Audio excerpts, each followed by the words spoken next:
Father की उंगली करने का है।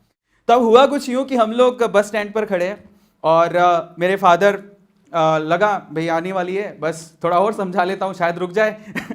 सो इन दैट केस पापा ने मुझे बहुत प्यार से बोला, जब 5 ही मिनट रह गए थे बस आने में और मैं अपना लगेज वगेज लेके खड़ा हुआ था। पापा साथ नहीं जा रहे थे, मैं अकेले ही जा रहा था और पहली बार जा रहा था इतने बड़े शहर जयपुर में, बहुत छोटी सिटी से निकल के। सो फादर बोलते हैं कि बेटा मेरी बात सुन। बहुत प्यार से बोला, मतलब वहां पे साम और दाम छोड़े नहीं उन्होंने।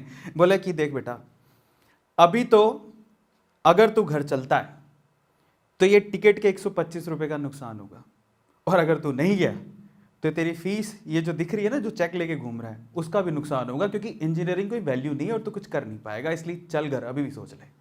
मैंने कहा ये तो मेरी लाइफ की दूसरी उंगली है। अब तो उन्हें भी गलत प्रूव करना है।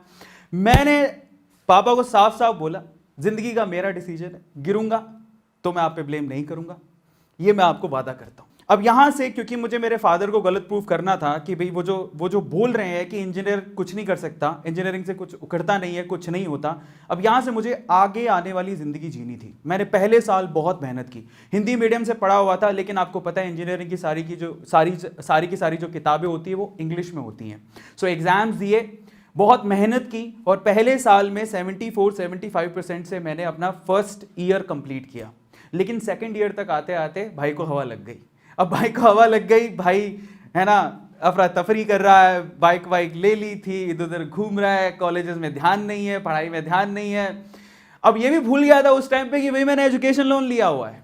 ये भी भूल गया था मुझे मेरे मामा को जवाब देना है, मेरे पापा को जवाब देना है, जो कि ये तो सोच के बैठे हुए हैं कि इंजीनियरिंग के बाद भी हमारे सिर पे आके बैठेगा।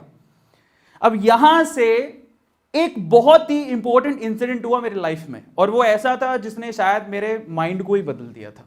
और वो ये था कि एक्चुअली सेकेंड ईयर में मेरी बैक लगते लगते बची थी। इन दैट केस मैं शाम में खाना खाने जाता था, तो वहां पर मालवीय नगर, जिसको पता हो जयपुर में उनको पता है।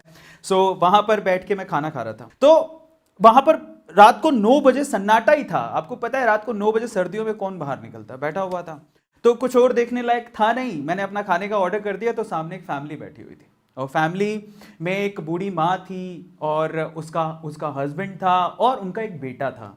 और वो बेटा एक्चुअली ऑलमोस्ट 40 साल का था। अगर मैं आपसे सवाल पूछूं कि अगर ये दंपत्ति और ये फैमिली बैठी हुई है और इनमें से अगर किसी को होटल में जो बिल आने वाला है वो पे करना है, तो किसको पे करना होगा? आप में से ज्यादातर लोग पक्का ये बोलेंगे कि वो उस बेटे को पे करना चाहिए। 40 साल का बेटा कमाता होगा, अपने माँ बाप के लिए इतना तो कर ही सकता है।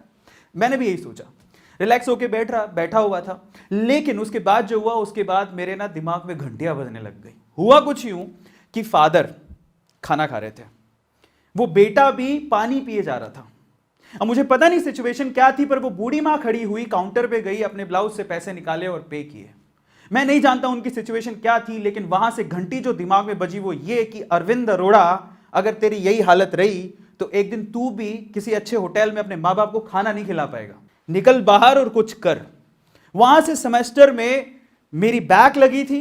मेरी कॉलेज में जो इमेज थी वो पूरी तरह से खराब हो चुकी थी, क्योंकि बिल्कुल लफंडर हो चुका था मैं। क्लास में मेरे साथ कोई बैठता नहीं था।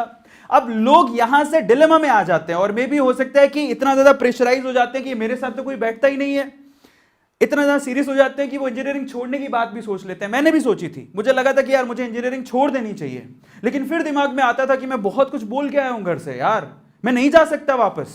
मैंने इसी सिचुएशन को, जहां पर मैं बिल्कुल गिरा हुआ था, इसको मैंने एडवांटेज के तौर पे लिया। सो वहां से मैंने अपना बिल्कुल ध्यान जो भटक गया था पूरा कंसंट्रेट किया स्टडीज के ऊपर, और बिल्कुल फोकस कर लिया स्टडीज के ऊपर। फाइनली मेरी इंजीनियरिंग में जो सेकंड लास्ट सेमेस्टर था वो सिल्वर मेडल से मैंने खत्म किया, और फाइनली जो लास्ट सेमेस्टर था और लास्ट इंजीनियरिंग पूरी कंप्लीट की मैंने ऑनर्स के साथ। मेरे हाथ में एक जॉब का लेटर भी था, मेरी जॉब लग चुकी थी, लेकिन प्रॉब्लम ये थी कि उसकी जो ज्वाइनिंग आने वाली थी वो आने वाली थी, हमारा सेमेस्टर खत्म हो गया था मई में, ज्वाइनिंग आने वाली थी फरवरी में। सो मेरे पास बहुत लंबा समय था। मैं क्या करता, था ही नहीं कुछ करने को, तो मैंने वहां से जॉब करनी शुरू की। एक कॉलेज में जॉब पकड़ी, और मेरी पहली जॉब एक्चुअली, ये बात है सितंबर की, फरवरी में मेरे को जॉब का लेटर आने वाला था, लेकिन सितंबर में मुझे जरूरत पड़ रही थी पैसों की, और मैं चाहता था कि यार मैं घर से कम पैसे ना मांगू। तो मैंने अपनी पहली जॉब शुरू की 11,000 रुपए में। इनफैक्ट वो 10,400 रुपए ही थे। वहां से मैंने पहली जॉब शुरू की, दूसरे कॉलेज से ऑफर आया, वहां से 20,000 का ऑफर आया।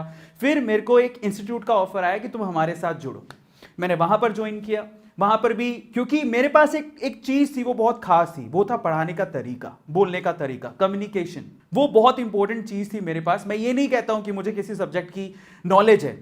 पता है एक चीज जो हर एक बंदे को सीखनी चाहिए हाउ टू सेल में, देखो ऐसा कोई दुनिया में इंसान नहीं है जो सब कुछ जानता हो, लेकिन जो इंसान ये जानता है कि किसी प्रश्न का जवाब, किसी प्रश्न का आंसर, किसी क्वेश्चन का आंसर कैसे ढूंढना है, तो वो बंदा लाइफ में कभी पीछे नहीं रह सकता। ये आप लोगों को ध्यान रखना है। परफेक्ट कोई भी नहीं होता है लाइफ में, परफेक्ट कोई भी नहीं होता, लेकिन अगर आप ये जानते हो कि किसी क्वेश्चन का आंसर कैसे ढूंढना है, तो आप लाइफ में कभी पीछे नहीं रहोगे। और कुछ ऐसा ही मेरे साथ था। सो फाइनली वहां से मेरी जर्नी, एक दूसरे इंस्टीट्यूट से मुझे कॉल आता है और वो कहते हैं कि चलो हम आपको एक फ्रेंचाइजी देते हैं। तब बहुत गेट का एक नामी इंस्टीट्यूट था कि आपको फ्रेंचाइजी लेके जयपुर